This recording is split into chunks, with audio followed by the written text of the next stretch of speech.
Hi, అందరికీ నమస్కారం. నేను మీ క్రియేటర్ సాయిరామ్ని. అందరూ బాగుండాలి, అందులో మనం ఉండాలి, అందరం బాగుండాలి, అందరం నేను ఉండాలి, అందులో నేను బాగుండాలి. ఓకే, ఇప్పుడు పాయింట్ ఆఫ్ వద్దాం. ఇప్పుడు మనిషి అనేవాడు ఎవడు? నువ్వు ఎవడు? ఫస్ట్ మనిషి అనేవాడు ఇప్పుడు కాగితంలో ఉంది, పేపర్లో ఒక స్థితిగతులు. మనిషి అనేవాడు ఇప్పుడు ఆధార్ కార్డు, పాన్ కార్డు ఇవన్నీ ఎట్లా వస్తున్నాయి? నువ్వు ఎవరు అని చెప్పడానికి ఎవరు? నువ్వు సాయిరామా, లేకపోతే నువ్వు హరికృష్ణవా, నువ్వు లేకపోతే రాజునా, రామునా? ఎవరు నువ్వు? ఎవరు అనటానికి జస్ట్ ఇప్పుడు ఆ, ఆధార్ కార్డులో, పాన్ కార్డులో, ప్రూఫ్లో ఉంది నువ్వు అనడానికి. ఇప్పుడు మనము పురాతత్వం తీసుకుంటే పూర్వకాలం నుంచి ఒక మనిషి జీవితకాలం ట్రావెల్ చేస్తూ ఉంటే వస్తు మార్పిడి, తర్వాత డబ్బు, బంగారు నాణ్యాలు, డబ్బు, లాస్ట్లో డబ్బు వచ్చింది. డబ్బు ఇస్తే ఏదో హాస్పిటల్కి పోతాం బాగాలేదని, అప్పుడు ఆ డబ్బులు ఇస్తే మనకు బాగా చేస్తారు. అప్పుడు ఒక వస్తువు నాణ్యత, మనం ఏమైనా బియ్యం పండిస్తే వానికి ఇస్తే వాడు బాగా చేస్తాడు, వానికి తినేకి. అట్లా వస్తు మార్కెట్ నుంచి ఇప్పుడు డబ్బుకి వచ్చింది.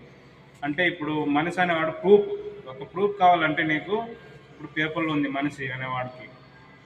ఇప్పుడు అన్నీ ఇప్పుడు కావాలంటే అన్నీ ఎక్కడికైనా పో, అదర్ కంట్రీస్ పో, ఇండియా ఉండు, ఎక్కడైనా వెళ్ళు, అన్ని ప్రూఫ్లు కరెక్ట్గా ఉండాలి. ఒక ఆధార్ కార్డ్, పాన్ కార్డే కాదు, ఏమేమి కావాలో అవన్నీ దగ్గర పెట్టుకోవాలి, ఒక ఫైల్లో పెట్టుకోవాలి. 10th, ఒక హై స్కూలు, కాలేజీ అన్నీ పడింటావు, అన్నీ చదివింటావు, అవన్నీ ఇట్లా అవుతూ అవుతూ వస్తుంటుంది. కాబట్టి మనిషి అనేవాడు కరెక్ట్ ఇవన్నీ పెట్టుకోవాలి.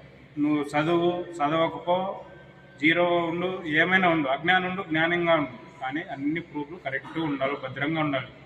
ఆధార్ కార్డు మెన్షన్ అంటారు, తర్వాత గ్యాజిటీ అంటారు, తర్వాత బియ్యం కార్డు మెన్షన్ అంటారు.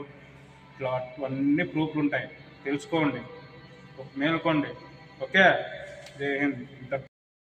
నువ్వు ఇండియాలో పనిచేయి, అదర్ కంట్రీస్లో వెళ్ళు, ఎక్కడికి వెళ్ళినా ప్రూఫ్ కానే కావాలి. అది ప్రూఫ్ ఏంటంటే పేపర్.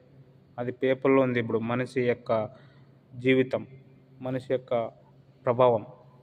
కాబట్టి మనమంతా కరెక్ట్గా ఉందాం.